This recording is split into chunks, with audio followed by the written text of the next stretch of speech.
I owe Sophia from Pixel Scene Media an apology. About 2 weeks ago, she reached out to me and was like, hey, as a thank you for supporting us over the past year with screeners, we would love to send you these 2 films. Would you be interested? And I said yes. Normally, when they send films, screeners to me, I watch them within 24 hours. Unfortunately, I had some technical issues with my laptop, which meant I couldn't access anything.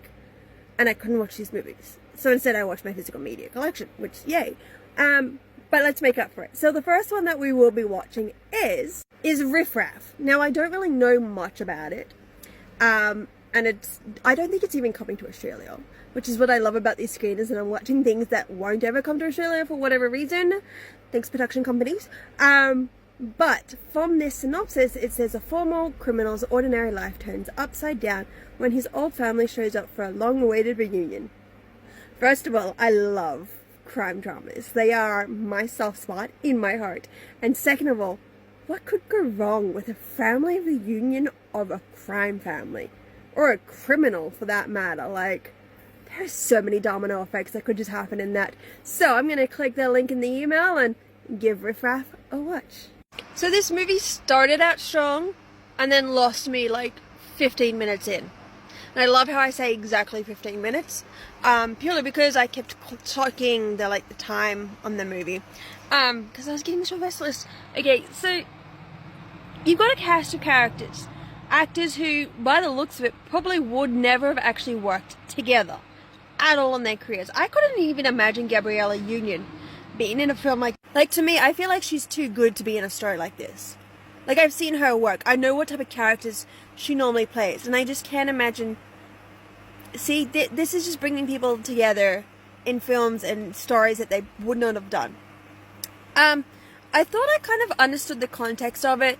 You know, a man who's trying to undo his wrong, is coming home and dealing with family. Alright, here I'm thinking it's probably like an older guy, maybe Ed Harris, maybe Bill Murray. No, okay, fine. So in the first 3 minutes, we get Pete Davidson running in. I'm like, oh my god, he's going to be the criminal turned good. He's going to run to his granddad, ask for some advice, and go from there. No. It's a very long-winded way of complicated. I don't know what happened. It's... There is a scene where Bill Murray's like, what's a...